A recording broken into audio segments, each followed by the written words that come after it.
창세기 18장 1절에서 15절을 교독으로 읽겠습니다. 자, 우리가 창세기 주일날 이렇게 살펴보고 있습니다.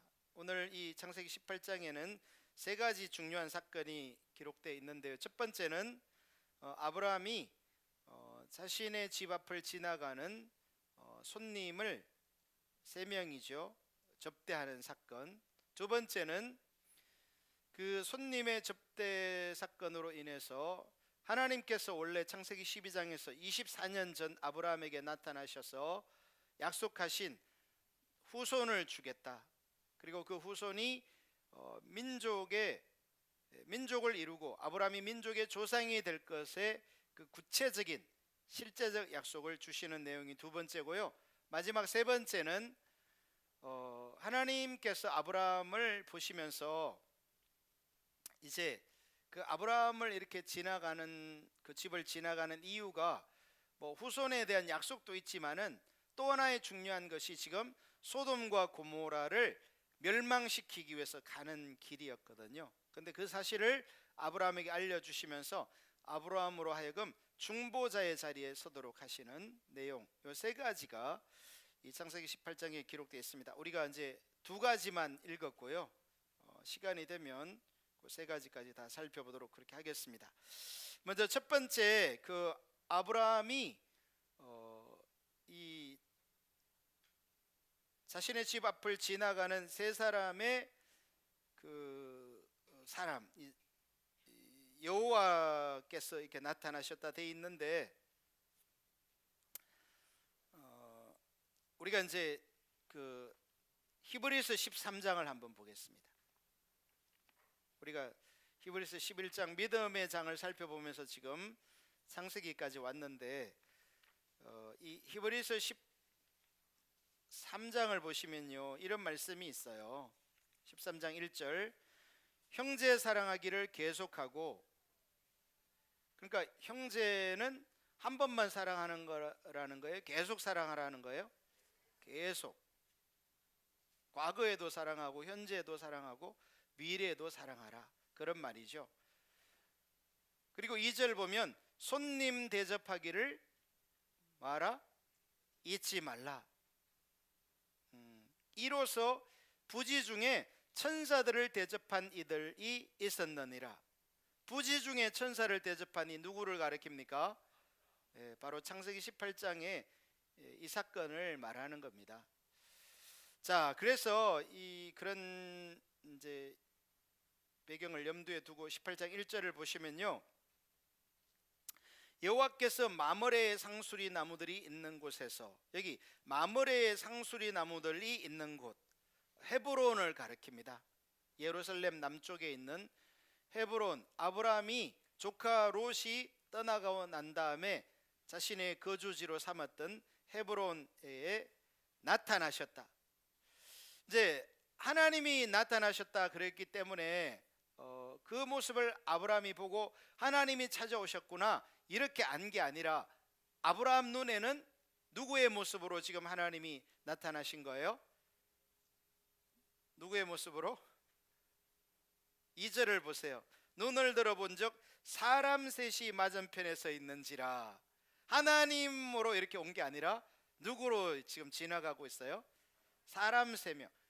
그래서 이것을 하나님이 이렇게 사람이 눈으로 보도록 볼 수 없기 때문에, 그분은 영광에 계시기 때문에 우리가 이렇게 하나님의 영광을 보면요, 적사하고 말아요. 우리는 죄인이어서. 그래서 이 사람 셋이 이렇게 했기 때문에 이것을 이제 우리가 신학적으로는 구약에 나타난 성육신한 예수 그리스도, 이렇게 말해요. 한번 따라 하실래요? 구약에 나타난 성육신한 예수님. 원래 예수님은 언제 오세요? 신약에 이 인간의 몸을 입고 오시잖아요. 그걸 성육신이라고, 인카네이션이라고 하죠. 그런데 예수님은 신약에도 오실 뿐만 아니라 이 창세기 18장에도 보면 이미 이렇게 구약에서 이렇게 빈번하게 등장하는 것을 볼 수 있어요. 또 뭐 대표적인 예가 그 다니엘과 세 친구가 이렇게 그 풀무불에 던져졌을 때 세 명의 다니엘의 세 친구를 풀무불에 던져 넣었는데 거기를 바라봤더니 그들이 불타지 않고 그 풀무불 속에는 몇 명이 있었다고 말해요. 네 사람이. 우리가 던진 거는 분명히 세 명인데 왜 저 속에는 네 명이 있느냐? 그래서 거기에서도 이 예수님이 다니엘의 세 친구와 함께 있었다 이렇게 말하거든요. 그러니까 예수님은 이제 신약에 마태복음 2장에 이렇게 마리아의 몸을 입고 태어나지만은 이미 구약에서도 이렇게 몇 차례 인간의 모습으로 등장하는 예수님을 우리가 볼 수 있는 거예요. 그래서 우리가 지금 이 하나님이 나타나셨다 아브라함에게 이 18장 1절에서 말하는 이 모습은 이제 인간의 몸을 입고 나타난 예수님이다 이렇게 이해하시면 되겠습니다. 또 거기 보면 18장 1절 끝에 날이 뜨거울 때에 그가 장막문에 앉아 있다가, 이 날이 뜨거울 때라는 그 원문은요 정오의 이런 말이에요. 그러니까 지금 이 중동에 낮 12시 이 정오 시간에 굉장히 더운 시기죠. 지금도 이스라엘은 11월 이 하순에 한 25도 정도 된다고 제가 얼마 전에 뉴스 봤는데 상당히 따뜻한 곳이에요. 그러니까 뭐 낮에는 40도 또 혹은 50도까지 이렇게 올라가는 그런 시기인데 아브라함이 이제 날이 뜨거우니까 장막 문 앞에 앉아서 쉬고 있는 거예요. 좀 그림을 우리가 그려본다면 아브라함이 집 문 앞에 이렇게 앉아서 쉬고 있고 그 앞에는 좀 이렇게 나무가 이렇게 그늘이 져 있는 이런 상황이죠. 근데 2절 보면 눈을 들어본 적 사람 셋이 맞은편에 서 있는지라. 이 사람 셋은 그러니까 지금 아브라함 눈앞에 이 여행객 세 명이 지나가는 것입니다. 그런데 그 이 세 명을 본 아브라함이요 그가 그들을 보자 곧 장막문에서 달려나가 영접하며 몸을 땅에 굽혀 이르되 내 주여 내가 주께 은혜를 입었사오면 원하건대 종을 떠나 지나가지 마옵시고. 이걸 보면 아브라함이 하나님인 걸 알고 이렇게 영접한 게 아닌가 이렇게 말할 수도 있어요. 왜냐하면 아브라함의 이 태도 자세가 굉장히 고자세예요, 저자세예요? 굉장히 이렇게 겸손한 모습으로 그 지나가는 여행들에게 지나칠 정도로 친절하게 그들을 영접하고 우리 집을 그냥 지나가지 마세요 이렇게 말하는 걸 볼 수 있어요. 여러분 이 지금 이 창세기가 기록된 아브라함의 시대는요 지금으로부터 약 4,000년 전입니다. 굉장히 오래전 얘기예요. 그런데 이때 당시 4,000년 전에 이 고대 중동의 문화가 뭐냐면요 내 집 앞으로 여행객이 지나가면 그 사람을 그냥 보내지 않는 게 이 문화예요. 그래서 그 사람을 우리 집으로 모셔들여서 잠도 재워주고 먹을 것도 주고 또 돈도 주고 이게 이스라엘의 문화 전통입니다. 이 아브라함 시대도 그런 문화들을 가지고 있었어요. 그래서 아브라함이 이렇게 자기 집 앞을 지나가는 손님을 영접하고 대접하는 것은 어떻게 보면 자연스럽다 이렇게 볼 수도 있어요. 성경에는 이런 예들이 많이 등장하는데 우리가 한번 이 손접대와 관련해서 어떤 문화들이 있는지 좀 몇 군데 좀 살펴보도록 하겠습니다. 시편 23편 한번 보겠습니다. 여러분 잘 아시는 시편이죠? 누가 지었어요? 시편 23편 다윗이 지었죠. 다윗이 지은 우리가 너무나 유명한 여호와는 나의 목자시니 내게 부족함이 없으리로다 그 시인데 거기 5절 보시면 주께서 내 원수의 목전에서 내게 상을 차려주시고 기름을 내 머리에 부으셨으니 내 잔이 넘치나이다 이렇게 돼 있는데 여기 주께서 내 원수의 목전에서 내게 상을 차려주시고 이게 무슨 말이냐면요 이 시대는 어떤 사람이 이제 원수에게 쫓겨서 원수에게 쫓겼다는 것은 뭐 강도에게 쫓겼던 적군에게 쫓겼던 아니면 자기를 적대시하는 다른 부족에게 쫓겼던 지금 위급한 상황이에요, 이 사람이. 그래서 막 쫓겨서 달려 도망가다가 어떤 이제 집을 만난 거예요, 광야에서. 그래서 그 집을 만나서 그 사람에게 막 간청을 하는 거죠. 나를 좀 숨겨달라고, 나를 좀 당신 집에 피하게 해달라고. 이렇게 했을 때 이 사람이 그 쫓겨다니는 사람을 자기 집에 환영한다는 표시가 뭐냐면요, 거기 나오는 상을 차려주는 거예요. 여기 상을 차려주다라는 말은 무슨 말이냐면 밥상을 말해요. 상 받는 그 상을 얘기하는 게 아니라 밥상을 그 사람에게 내주는, 대접하는 거예요. 그러면 이거는 어떤 의미를 가지냐면, 내가 지금 당신을 쫓고 있는 그 원수들을 내가 대신해서 싸워주겠습니다, 이런 굉장히 우리 부족이 당신의 적들을 이렇게 대적하겠습니다, 이런 의미를 가진다고 그래요. 그러니까 이거는 단순히 그냥 밥 한 끼 주는 그런 의미가 아니에요. 근데 여기 지금 23장 23편 5절에 보면 누가 나의 원수의 목전에 내게 밥상을 차려준다고 돼 있어요?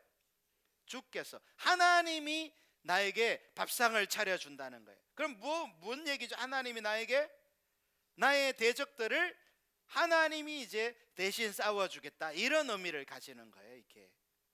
그러니까 이 지나가는 객을 대접할 뿐만 아니라 때로는 경우에 따라서는 지금 적군에게 쫓기는 사람도 내가 영접함으로 인해서 그 사람을 쫓고 있는 원수들을 대적하는 일도 했다는 거예요. 물론 이제 이 아브라함과 다윗 사이에는 뭐 1500년 정도의 이 시간 간격이 있지만은, 자, 그 신약에도요 이런 얘기가 또 나와요. 한번 누가복음 11장 한번 살펴보세요. 누가복음 11장 보면 5절에 또 이르시되, 여기는 예수님이 기도를 강조하는 내용이에요, 누가복음 11장은. 그런데 거기 보면 너희 중에 누가 벗이 있는데, 그러니까 어떤 사람이 친구가 있다는 거예요. 벗, 친구가 있는데 밤중에 그에게 가서 말하기를 벗이여 떡 세 댕이를 내게 구워달라, 내 벗이 여행 중에 내게 왔으나 내가 먹을 것이 없노라. 자, 이게 무슨 상황입니까? 여러분이 이렇게 세 사람을 이렇게 떠올릴 수 있어야 돼요. 그러니까 이 마을에 지금 두 집이 이렇게 있는 겁니다. A와 B가 두 사람이 뭐 더 많이 있겠죠. 두 사람이 있는데 이 A라는 사람에게 어디서 친구가 찾아온 거예요, 벗이. 그런데 이 사람에게는 벗이 갑자기 왔든지 아니면 가난하든지 해가지고 자기가 찾아온 친구를 먹일 게 아무것도 없는 거예요. 대접을, 저녁을 해야, 이렇게 제공을 해야 되는데, 그래서 이 A라는 친구가 누구에게 찾아가서 자기 옆집에 B라는 친구를, 그러니까 이 찾아온 친구하고 B는 아무 상관이 없어요, A의 친구일 뿐이에요. 그런데 이 사람이 누구에게 찾아가서, B에게 찾아가서 뭐라고 요청하는 거예요? 벗이요 떡 세 댕이를 내게 구워달라, 내 벗이 여행 중에 내게 와서는 내가 먹을 것이 없노라. 자, 그러면 B 입장에서는, 여러분이 B라면 밤중에 떡을 주겠어요? 주기를 축복합니다. 자, 이게 간단하지 않은 게요, 7절에 나와요. 그가 안에서, B가 대답하는 거예요. 그가 집 안에서 대답하여 이르되 나를 괴롭게 하지 말라, 나를 귀찮게 하지 말라는 거죠. 왜? 이미 문이 닫혔고 아이들이 나와 함께 침실에 누웠으니. 여러분, 이 예수님이 지금 이 비유를 들 때 이 당시 사람들은요, 온 가족이 이 오늘날 거실과 같은 곳에 방이 따로 있고 거실이 있는 게 아니라 거실에 온 가족이 다 거기에 누워 자는 거예요.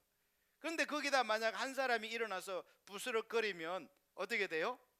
나머지 가족 전체가 다 깨는 거죠. 그러니까 이게 좀 귀찮은 상황이에요. 그래서 벗이여 나를 괴롭게 하지 말라 하는 이유가, 문이 닫혔고 아이들이 나와 함께 침실에 누웠으니 일어나 내게 줄 수 없노라 하겠느냐. 즉 없노라 한다는 거예요, 안 한다는 거예요? 안 한다는 거예요. 왜 그러냐면 이 상황이 똑같아요. 아브라함과 똑같은 게 뭐냐면 이 A나 B 이 마을에 살고 있는 사람은 A의 친구가 찾아왔잖아요. 그러나 이 B는요 자기와 아무 상관이 없지만 자기 말에 찾아온 친구를 찾아온 이 손님을 B도 대접할 의무가 있다는 거예요. 이해되시죠? 그렇기 때문에 이 사람은 지금 문도 다 잠잘 준비를 마쳤고 아이들도 다 누웠고 불도 껐고 해서 너에게 이렇게 떡 주는 건 나를 굉장히 귀찮은 일인데 그렇다 하지 않는다는 거예요. 왜? 이유가 있어요. 그 자체는 굉장히 번거로운 일인데도 그렇게 하겠느냐는 거예요. 왜? 8절 보면요, 내가 너희에게 말하노니 비록 벗됨으로 인하여서는 일어나서 주지 않을지라도, A와 B의 이 친구 관계 속에서는 너무 귀찮아서 아니면 가족이 잠들고 있기 때문에 안 줄지 몰라도 그 간청함을 인하여 일어나 그 요구대로 주리라. 이 B가 왜 떡을 준다는 거예요? 간청함 때문에. 지금 기도를 말한다고 했잖아요. 기도를 말하면서 우리가 문화를 이해해야 왜 예수님이 이런 비유를 들었는지 이해할 수가 있는 거죠. 할렐루야. 자, 이렇게 이 2000년 전 예수님 때도 그렇고 4000년 전 아브라함 때도 그렇고 다윗 때도 그렇고 손님을 향해서 이렇게 열린 마음으로 대접하는 것이 이 시대의 사람들의 마음이에요. 그리고요, 성경은 손님을 잘 대접하라 이렇게 말하고 있어요. 저와 여러분은 성경대로 살아야 할 줄로 믿습니다. 우리가 굉장히 이렇게 막 폐쇄적이고 우리 집에는 아무도 못 온다, 요즘은 목사님도 신방 오는 걸 싫어한다 그러잖아요. 저는 제가 스스로 안 갑니다만은 오픈하는 게 이게 좋은 거예요. 여러분 가정이 열려지기를 축복합니다. 이 성경은요 이 세 부류에 대해서 이렇게 좋은 마음을 가지고 대하라고 말해요. 그 대상이 누구냐면 첫 번째는 고아와 과부와 여행객이에요. 성경이 약자들이거든요. 고아로 태어난 게 아니죠. 고아로 살고 있는 사람들. 그 다음에 남편이 죽어. 이 고대 시대는요 남편이 경제적 영역을 다 감당했어요. 오늘날과 좀 상황이 많이 다른데, 그래서 남편이 없으면 이 남아있는 여인이 살 길이 굉장히 막막한 거예요. 그래서 성경은 그런 약자들을 배려하고 돕고 보호하라 이렇게 말하고 있고요. 그 세 번째 대상이 또 여기 지금 나오는 이 여행객을 말해요. 이 여행객을 좀 더 확대해서 해석하면요, 우리나라에 와 있는 이방인들. 여러분, 한국 사람들이 우리나라에 와 있는 외국 사람들을 환영해요, 좀 싫어해요? 한국 사람들은 굉장히 이중적이에요. 저를 포함해서. 백인들은 좋아해요. 우리가 백인들에게는 약간 좀 굴복하려는 게 있어요. 미국 사람들, 이런 사람. 그러나 예를 들어 동남아시아 사람이라든지 흑인이라든지, 흑인들도 미국 사람 많은데 좀 이렇게 약간 좀 그런 게 예전보다 많이 좋아졌는데요, 기본적으로 이 마음 자세가, 이 객에 대해서 열린 자세가 성경이 우리에게 가르쳐 주는 바예요. 저와 여러분이 이렇게 대접하기를 좋아하는 그 마음을 배우시기를 예수님의 이름으로 축복합니다. 옆에 사람에게 한번 물어보세요. 당신 일주일 동안 누구를 대접했습니까? 나 혼자 먹기에도 부족해요? 성경적이지 않아요. 손님 대접하기를 좋아하는. 자, 아브라함이 그랬다는 거예요. 그래서 아브라함은 원하건대 종을 떠나 지나가지 마시옵고 물을 조금 가져오게 하사 당신들의 발을 씻으시고. 여러분이 중동에서 이렇게 여행하는 사람들은 맨발로 이렇게 다니거나 아니면 우리나라 그 쪼리 같은 것을 신고 다녔기 때문에 발이 막 시커멓게 더러워지고 피곤한 상태, 여행하다 보면. 근데 아브라함이 물을 제공해서 발을 씻으십시오, 이거는요 엄청난 친절이에요. 뿐만 아니라 나무 아래에서 씻소서. 이 아브라함 집 앞에 이렇게 어떤 여기 그 상수리 나무들이 거기에 있어서 정오에 이 햇볕을 피할 수 있는 쉼이 되는 그런 장소였던 것 같은데 아브라함이 그렇게 말했어요. 그리고요, 이 5절을 보면 내가 떡을 조금 가져오리니 당신들의 마음을 상쾌하게 하신 후에 좀 휴식을 취한 다음에 지나가소서. 당신들이 종에게 오셨음이니이다. 그들이 이르되 내 말대로 그리하라. 여기 보면 마치 이 여행하는 사람들이 상전이고 아브라함은 종처럼 이렇게 대화하는 걸 볼 수 있어요. 여러분, 이 정도로 우리가 이 손님을 여행을 하는 사람, 이 객들을 귀하게 여기는, 이 접대하고자 하는 마음이 우리에게 있기를 예수님의 이름으로 축복합니다. 현대 문화가요, 저와 여러분을 굉장히 이렇게 성경적이지 않은 그런 마음으로 만들어 놓을 수 있다는 거예요. 뭐 물론 우리가 나하고 친한 사람, 내 마음에 드는 사람을 내가 대접하는 것은 또 할 수 있어요. 근데 이 지금 아브라함이 만난 이 세 사람은요, 자기와 아무 상관없는 그냥 집 앞을 지나가는 사람이었거든요. 부지간에 천사를 대접했다 이렇게 말하고 있잖아요. 그리고 우리가 6절 7절을 보면 더 놀라운데 아브라함이 급히 장막으로 가서 사라에게 이르되 아내에게 속히 고운 가루 세 쌀을 가져다가 반죽하여 떡을 만들라 하고, 그러니까 아브라함이요 이 손님들에게 집에 있던 것을 가지고 대접하는 게 아니에요. 새롭게 반죽을 해서 떡을 만들어라. 어떻게 보면 사라 입장에서는 귀찮은 일이죠.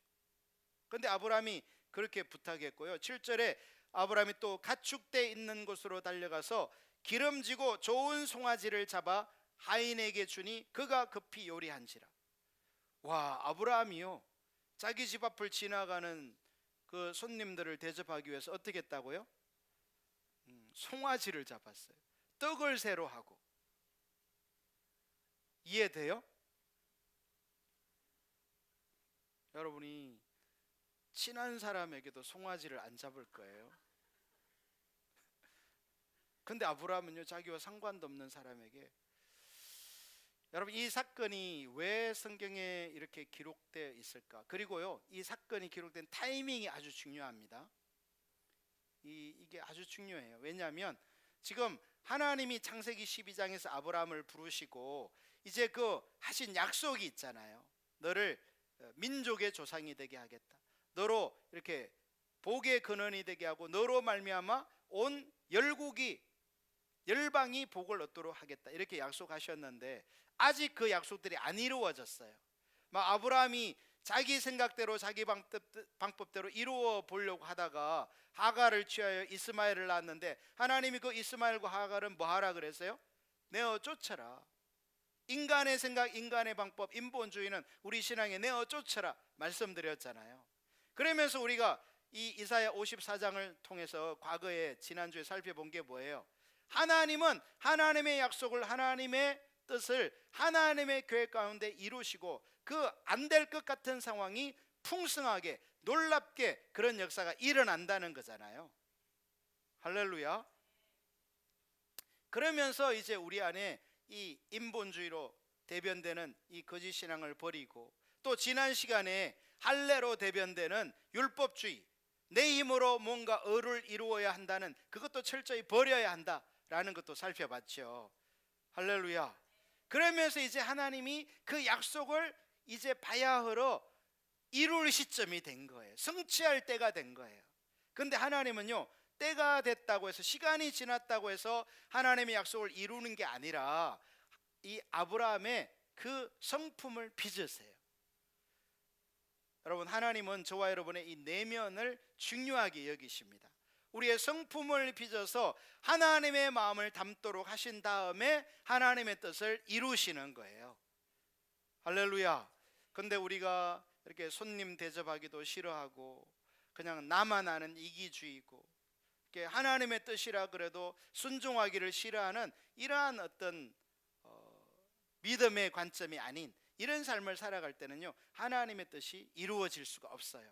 그런데 이 창세기 18장을 보면 아브라함이 그냥 자기 집 앞에 지나가는 손님인데도 떡을 새로 만들어라, 송아지를 잡아라 한다는 것은, 물론 이제 아브라함이 경제적인 여유가 있었던 것 같아요. 자기 집에 318명이나 되는 사병들을 이렇게 기를 수 있을 만큼 어떤 경제적 여유가 있었던 것도 사실이죠. 여러분, 그러나 우리가 보면 돈이 있다고 해서, 내가 돈이 있다고 해서 이렇게 남을 섬기는 건 아니거든요. 오히려 더 인색할 수도 있죠. 여러분, 그래서 우리가 오늘 이 하나님 말씀을 통해서 베푸는 마음, 섬기는 마음, 남을 나보다 귀하게 여기는 마음에 대해서 배울 수 있게 되기를 예수님의 이름으로 축복합니다. 자, 8절로 갑니다. 아브라함이 엉긴 적과, 제가 이 성경을 보다 보니까요, 이 4,000년 전 얘기라고 했잖아요. 4,000년 전에 아브라함이 손님에게 뭐를 접대하려고 내놓고 있어요? 이 우유가 엉기면 어떻게 돼요? 치즈가 되잖아요. 여러분, 이 4,000년 전에 치즈를 먹었어요. 성경에 보면 아브라함이요, 이 치즈를 만들어서 손님에게 내놓고 있어요. 그러니까 이 고대 시대에는 뭐 핸드폰이나 컴퓨터나 이런 건 없었어요. 자동차나 이런 어떤 문명의 발달은 없었지만 그래도 이렇게 삶을 유지하는 데는요, 필요한 일들은 다 했어요. 자, 그런데 보세요. 이게 얼마나 중요하냐면요, 이 송아지를 가져다 그들 앞에 차려놓고 나무 아래에 모셨음에, 여러분 여기 모셨음에 그랬죠. 모셨음에는 무슨 말이에요? 아브라함이 그들과 함께 식사한 거예요? 자기는 종처럼 그들을 섬긴 거예요? 함께 식사도 안 했어요. 아브라함은. 여러분, 아브라함이 이 자세가요, 참 문화 충격이죠. 오늘날 우리와 너무나 달라요. 모셔서서 그들이 이렇게 식사를 잘할 수 있도록 마치 하인처럼 그 옆에 서빙을 했다는 거예요. 섬에 그들이 먹으니라. 그들이 아브라함에게 이르되, 자, 이제 식사를 마쳤습니다. 근데 이렇게 말해요. 내 아내 사라가 어디 있느냐? 여러분, 이 이방인, 이 여행하는 이 세 사람이 아브라함의 아내가 사라인 줄 어떻게 알았어요? 근데 왜 느닷없이 갑자기 식사를 마친 다음에 내 아내 사라가 어디 있느냐? 여러분, 이 사람들이 지금 여기를 여행하여 지나가는 사람처럼 가고 있지만 사실은 이 사람들은요, 중요한 목적을 가지고 아브라함 집을 찾아온 거예요. 내가 너를 찾아왔다 이렇게 말하지 않았죠. 그냥 지나가는 사람 같았는데 아브라함의 이 손님 접대의 자세로 인해서요, 이 사람들이 이 아브라함 집의 가장 중요한 문제, 가장 시급한 문제, 그것을 터치하는 거예요. 여러분, 아브라함과 사라의 지금 가장 중요한 문제가 뭐예요? 자녀 문제죠. 아브라함은 경제적으로도 지금 웬만큼이 아니라 상당히 잘 살고 있고요. 그런데 하나님이 약속한 그 자녀가 안 생기는 거예요. 그리고 아브라함과 이 사라는요, 거기 11절 보면 아브라함과 사라는 나이가 많아 늙었고 자녀 생길 가능성이, 사라에게는 여성의 생리가 끊어졌는지라 자녀 생길 가능성이 없어요. 근데 이 마치 여행객처럼 지나가던 이 사람들이 식사한 다음에 그 사라를 묻는 거예요. 내 아내 사라가 어디 있느냐? 여러분, 이것은 마치 우리가 그 누가복음 19장에 보면 여리고성에 지나가시는 예수님, 그 사건 기억나시나요? 예수님이 이렇게 하루는 여리고성을 지나가시는데 뭐 예수님의 말씀과 그 기적과 능력이 너무나 놀라우니까 여리고성에 있는 모든 사람들이 다 몰려 나왔어요. 누구 보려고? 예수님 보려고. 그래가지고 삭개오도 여리고성에 살고 있었고 여리고성의 세리장이었는데 사람이 너무 많은 거예요. 자기도 한번 예수님 보고 싶은데. 그리고 결정적으로 삭개오는 키가 작아서 예수님을 볼 수가 없는 거죠. 그래서 삭개오가 이제 생각해서 어디로 올라갑니까?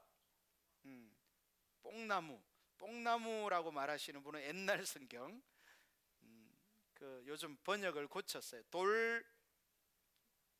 돌무화과 나무, 뽕나무와 약간 달라요, 종류가. 그래서 그 나무에 올라가면 이제 보이니까 예수님을 이렇게 먼 발치에서라도 한번 보려고 도대체 어떤 분인가 이렇게 보고 있는데, 예수님이 그 길을 지나가다가 딱 그 나무 아래에 멈춰 선 거예요. 삭개오가 깜짝 놀랐죠. 그런데 예수님이 고개를 딱 들어서 누구를 보시는 거예요? 삭개오를 보고는 첫 마디가 뭐예요? 삭개오야, 내려오라. 아니, 예수님하고 삭개오 지금 처음 만났는데 어떻게 이름 알았어요? 이것을 우리가 지식의 은사라 그래요. 한번 따라하겠습니다. 지식의 은사. 성경에 나오는 이 지식의 은사는요, 내가 사전에 몰랐는데 하나님께서 알게 하시는, 뭐 그 사람의 이름이라든지 그 사람의 결혼 유무라든지 어떤 이 사전적 정보 없이 알게 되는 것, 이것을 우리가 지식의 은사라 그래요. 여러분이 아브라함을 찾아온 이 세 명의 천사라고 표현된, 세 사람의 나그네라고 표현된 이 사람들이요, 이 물론 이제 하나님이라고도 또 표현되고 있으니까 아시죠. 그래서 이 집의 가장 큰 문제를 아시잖아요. 그래서 내 안에 사라가 어디 있느냐 묻고 있는 거예요. 여러분, 하나님은요 저와 여러분을 너무 잘 알고 계세요. 할렐루야. 우리는 사람을 볼 때 뭐를 보죠? 외모를 보잖아요. 그 사람이 옷을 뭐를 입었는지, 머리 스타일이 뭔지, 키가 적은지 큰지, 몸이 뚱뚱한지 빼빼한지, 뭐 이런 외모를 보는데, 하나님은요 그 사람의 외모를 보지 않으세요. 하나님은 그 사람의 중심을 보세요. 중심이 올바라야 돼요. 그래야 하나님의 은혜를 입을 수가 있어요. 할렐루야. 자, 그래서 사라가 어디 있느냐? 대답하되 장막에 있나이다. 이제 이 10절부터 하나님이 아브라함을 찾아온 두 번째 목적을 말씀하십니다. 아주 중요한 얘기예요. 그가 이르시되 내년 이맘때 내가 반드시 내게로 돌아오리니 내 아내 사라에게 아들이 있으리라. 여러분, 우리가 창세기 12장부터 하나님이 아브라함을 찾아오시면서 언제 아들이 있을 거라는 얘기 했어요, 안 했어요? 안 했어요. 아들이 있을 거라는 얘기는 했어요. 그러나 언제인지는 지금까지 한 번도 얘기하지 않았어요. 그런데요, 이제 이 아브라함이 이 지나가는 객을 대접하는 그 자세를 보고요, 하나님께서 이제 아브라함에게 그 24년 전에 해주었던 그 약속을 이제 갱신하는 거예요. 구체적으로 그 언약이 언제 이루어질지를 말씀하시는 거예요. 여러분, 하나님께서 우리에게 약속을 주어도 사실 우리는 그게 언제 이루어질지는 알 수 없어요. 그게 이루어지기를 기도하죠. 우리가 부흥을 위해서 기도하고, 다음 세대가 믿음으로 세워지기를 기도하고, 세계 선교를 감당하기를 기도하지만 그게 언제인지 알 수 없잖아요. 예수님이 다시 오시기를 기도하지만 언제 될지 알 수가 없죠. 아브라함도 마찬가지예요. 자기에게 자녀가 하나님의 능력으로 생길 걸 알지만은 그게 언젠지는 몰랐어요. 오히려 아브라함은 현실 속에서 자기가 나이가 들어가고 아내도 나이가 들어가고 점점 불가능만 봤는데, 하나님은 이제 이 여행객을 대접하는 아브라함을 보시면서 이제 내년에 그 하나님이 24년 전에 했던 약속이 이루어질 것을 알려주고 있는 거예요. 할렐루야. 여러분, 이걸 보면 우리가 뭘 깨달을 수 있냐면 하나님의 언약이 언제 성취되냐는 거예요. 하나님의 언약은요, 우리의 내면이 빚어지고 다루어지고 하나님 보실 때에 준비가 됐을 때 하나님의 때가 임하는 거예요. 그런데 우리의 마음이 하나님의 말씀으로 이렇게 빚어지지도 않고 연단도 안 받고 자기를 부인하지도 않고 손님을 접대하지도 않고 자기 중심으로만 이렇게 살면요, 하나님의 언약은 안 이루어지는 거예요. 여러분, 우리가 교회에 왔다 갔다 한다고 해서 하나님이 하나님의 뜻을 이루는 게 아닙니다. 우리가 하나님의 마음이 있는 곳에 서야 돼요. 할렐루야. 예수님을 믿으면서 자신을 부인하면서 하나님이 기뻐하는 자리에 나를 부인하여 서야, 여러분, 우리 중 누구나 본성으로는 우리 집 앞을 지나가는, 여러분, 이 사람은 사실상 그냥 지나가려고 하고 있거든요. 그런데 아브라함이 어떻게 보면 강제로 붙잡아다가 대접하는 거예요. 그러면 우리 본성이면요, 그냥 가만히만 있어도 지나가 버리는 거예요. 못 본 채 하면 그냥 가버리는 사람들인데, 그 사람들을 굳이 모셔다가 송아지를 잡고 떡을 새로 해서 대접하는 것은요, 본성을 거스르는 거예요. 여러분, 옆 사람에게 알려주세요. 본성대로 살지 맙시다. 믿음으로 삽시다. 할렐루야. 우리는 본성대로 살기 쉬워요, 믿음으로 살기 쉬워요? 본성대로, 내 생긴 대로, 내 느낌대로, 내가 보는 관점대로 믿음으로 사는 건요, 쉬운 게 아니에요. 그러나 우리는 뭐로 살아야 돼요? 믿음으로 살도록 부름받은 믿음의 세대인 거예요. 여러분이 하나님의 말씀을 듣는다고 해서 다 믿어지는 게 아니에요. 이 지나가는 여행객을 대접하라, 봉사하라, 섬기라 그래도요, 내가 그걸 왜 해? 난 그거 싫어. 여러분, 그게 여러분 본성이에요. 그러나 믿음의 반응은 나의 삶을 돌이켜서 하나님의 말씀에 서기 위해서 은혜를 구하면서, 마치 책 읽는 것이 힘들지만 내가 이것을 반드시 해내리라 하는 것처럼 믿음으로 은혜를 구하여 하나님 말씀에 순종하게 되면요, 그것이 믿음이 생겨나면서 그 다음 믿음으로 자라나게 되는 거예요. 그런데 우리가 이렇게 그냥 하나님 말씀을 듣기만 하고 믿음으로 살지 않으면요, 내 이 심령 속에는 믿음이 빵이에요. 빵, 제로, 아무것도 없는 거예요. 그래서 믿음으로 살려고 하면 살고 싶어도 사라지지가 않는 거예요. 왜? 믿음의 근육이 하나도 없기 때문에 그런 거예요. 그래서 그런 사람은 어떻게 사느냐? 집 앞에 손님 지나가도 그냥 모른 채 지나가겠지 뭐 하고 이렇게 해버리고요, 믿음으로 살려고 도무지 하지를 않아요. 왜? 그 심령 속에 믿음이 없기 때문에 그래요. 믿음이 있어야 그 다음 믿음으로, 여러분, 믿음은 믿음에서 믿음으로 가는 거예요. 할렐루야. 징검다리를 건너가듯이 믿음이 있어야 그 다음을 가고 또 그 다음을 갈 수 있어요. 그런데 내가 이 하나님의 말씀 앞에 믿음으로 반응하지 않잖아요. 그냥 내 본성대로, 내 생각대로, 내 편한 대로, 내 관점대로 이렇게 해버리면요, 믿음이 하나도 없기 때문에 그 다음 믿음으로 못 가서 인생을 믿음으로 전혀 살지 못하는 것입니다. 여러분이 말씀을 듣고 깨닫고, 그렇구나, 내가 믿음으로 살아야 되는데, 하나님 앞에 순종하면서 은혜를 구해야 되는데 그것을 안 했기 때문에, 여러분, 우리 학생들이 영단어 이렇게 외워야 되는데 그냥 책 보기만 하고 이게 머릿속에 들어왔으면 좋겠다고 던져버리면 영어 단어 알아요? 몰라요? 몰라요. 안 했기 때문에 모르는 거예요. 여러분, 믿음도 똑같아요. 믿음의 길을 간 사람만 믿음을 아는 거예요. 교회에 나와서 예배 드린다고 해서 믿음이 아니에요. 여러분이 그래서 나와 상관도 없는 사람에게 나의 좋은 것을 내놓고 대접하려고 하면요, 안 되는 거예요.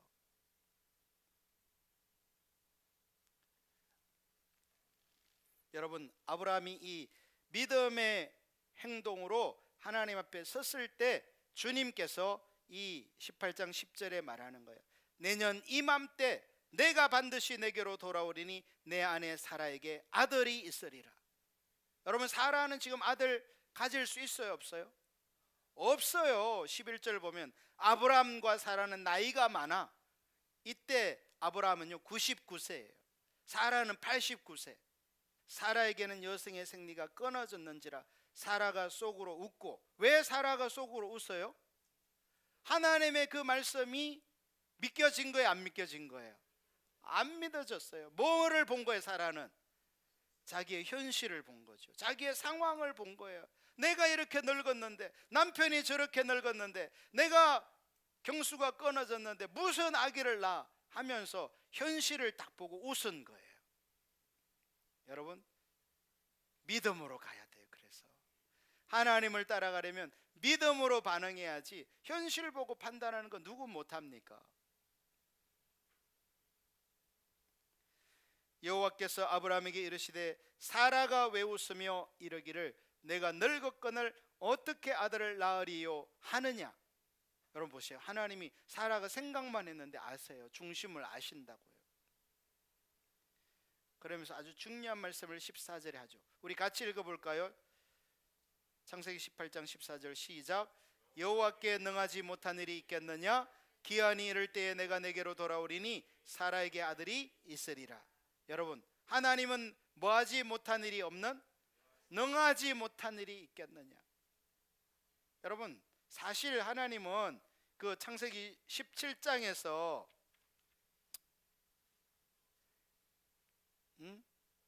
17장 1절에서 계시하셨죠. 그게 한번 보세요. 아브라함이 99세 때에 여호와께서 아브라함에게 나타나서 그에게 이르시되 나는 전능한 하나님이라. 여러분, 나는 전능한 하나님. 여호와께서 능하지 못한 일이 있겠느냐, 같은 말이잖아요. 전능하다는 말이 히브리어로 엘샤다이예요. 전능하신 하나님이라는 하나님의 이름이에요. 하나님의 성품이죠. 그분이 어떤 분인가를 보여주는 게 하나님의 이름이라고 했잖아요. 여러분, 그래서 하나님은 엘샤다이의 전능하신, 능치 못함이 없는 하나님이에요. 내가 보기에 나의 현실은, 나의 상황은 도저히 안 될 것 같은, 하나님이라도 어쩌지 못할 것 같은 그런 생각이 들 때 그것이 불신인 걸 아셔야 돼요. 할렐루야. 우리 사랑하는 성도 여러분들이 믿음으로 하나님 앞에 반응할 수 있기를 축복합니다. 내가 보기에는 내가 나이가 들고 이래저래서 불가능하지만은 하나님은 전능한 하나님인 거예요. 아담을 하나님이 어떻게 창조하셨어요? 흙으로 아담을 사람이 되게 하셨잖아요. 그러면 나이든 아브라함과 사라에게 자식을 못 주시겠어요? 하나님은 전능하신 하나님인 것을 깨닫기를 예수님의 이름으로 축복합니다. 우리가 하나님이 전능한 하나님인 것을요, 이렇게 덜어서 알면 안 돼요. 덜어서 아는 것도 중요해요. 지식도 필요해요. 그러나 진짜 진정한 믿음은 어디서 나오느냐? 이 전능한 하나님을 내가 개인적으로 실제적으로 경험하게 될 때 내 믿음이 거기서 나오는 거예요. 여러분이요, 이 전능한 하나님을 귀로만 듣고 성경을 읽기만 하고 만나지를 못하고 경험을 안 하잖아요. 그러면 전능한 하나님에 대해서 모르게 돼 있어요. 그래서 내 삶에 심각한 문제가 닥치면 어떻게 반응하냐면 현실만 보는 거예요. 상황만 보는 거예요. 믿음으로 하나님이 전능한 하나님이셔서 그분이 역사하실 것에 대한 이 믿음의 근육이 없어요. 걸어갈 수가 없어요. 그래서 저와 여러분이 평소에 하나님 앞에 믿음으로 서셔야 돼요. 할렐루야. 그래야 하나님이 정말 결정적으로 역사할 순간이 되어도 인간적으로 돌아가지 않는 거예요. 하나님은 그렇기 때문에 저와 여러분을 다루시고 빚으시고 하나님의 사람이 되도록, 믿음의 사람이 되도록 이렇게 말씀을 듣게 하시고 말씀 앞에 직면하게 하시고 돌이키게 하시는 거예요.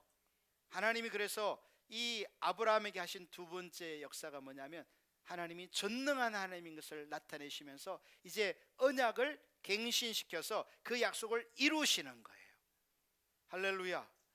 세 번째, 여기 보면 16절, 그 사람들이 거기서 일어나서 소돔으로 향하고 아브라함은 그들을 전송하러 함께 나가니라. 여호와께서 이르시되 내가 하려는 것을 아브라함에게 숨기겠느냐. 여러분, 이게 중요한 얘기입니다. 내가 하려는 것을 아브라함에게 숨기겠느냐. 여러분, 하나님은, 여러분, 저와 여러분은 하나님이 무슨 계획을 가지셨는지, 무슨 일을 하려는지 알 길이 없어요. 알아요? 몰라요? 몰라요.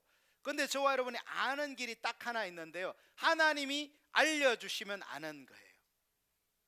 하나님이 알려주시기 전에는 하나님이 뭘 생각하는지, 무엇을 이루려 하는지 알 길이 없어요. 우리는, 인간인 저와 여러분은. 그런데 여기 보면요, 하나님이 아브라함에게 내가 하려는 것을, 여러분, 하나님이 지금 뭐 하려고 하는데요? 소돔과 고모라를 멸망시키려고 가고 있는 길이잖아요. 아브라함의 집을 찾아오셔서 아브라함에게 언약을 갱신시키는 것도 중요한 일이었어요. 그러나 하나님은 계속해서 지금 나아가면서 소돔과 고모라 성을 멸망시키려는 게 하나님의 뜻이고 계획이었어요. 그런데 하나님은요, 그 일을 시행하기 전에 누구에게 먼저 그 일을 알리시는 거예요? 아브라함에게. 뭐 하려고? 아브라함으로 하여금 뭐 하려고? 하나님이 하시는 일을 막아서도록. 여러분, 이 소돔과 고모라 성에는 하나님이 이 성을 멸망시키려고 하는데 막아설 사람이 아무도 없어요.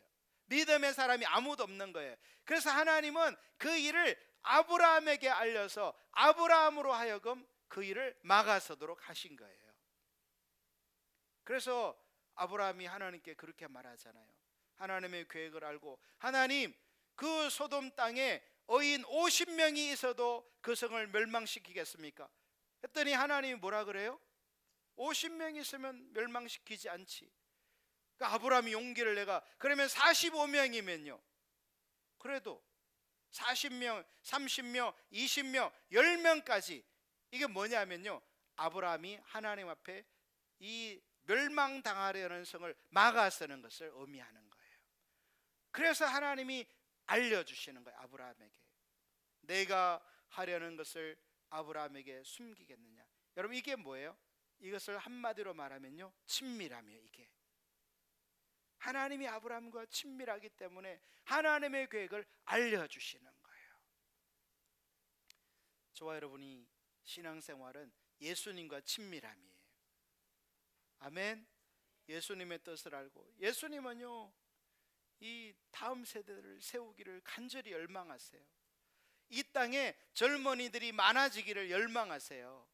믿음의 사람들이 많아지기를 열망하세요. 그들이 세계로 나가서 선교하기를 열망하세요. 그런데 여러분이 그런 일에 관심 없으면요, 하나님은 그래, 그러면 내가 한 40년쯤 있다가 해야 되겠다. 그러면 어떻게 돼요? 여기 있는 나이 드신 분들은 다 돌아가시는 거예요. 즉 하나님의 일이 안 이루어지는 거죠. 중보자가 되기를 예수님의 이름으로 축복합니다. 영적으로 막 깨어나야 돼요. 믿음의 사람이 돼야 되는 거예요. 세상을 따라가면 안 돼요. 현실을 바라보고 낙심해도 안 돼요. 하나님의 약속을 믿고 믿음의 사람으로, 하나님과의 친밀함을 누리며 중보의 사람으로 세워지기를 원해서 지금 이 창세기 18장에 하나님이 아브라함을 찾아오시는 거예요. 그런데 감사하게도 아브라함은 준비되고 연단되고 이제 인격이 넓어지고 하나님 앞에 서는 거죠. 저는 우리 동덕의 모든 성도 여러분들이 이와 같이 자라나게 되기를 예수님의 이름으로 축복합니다.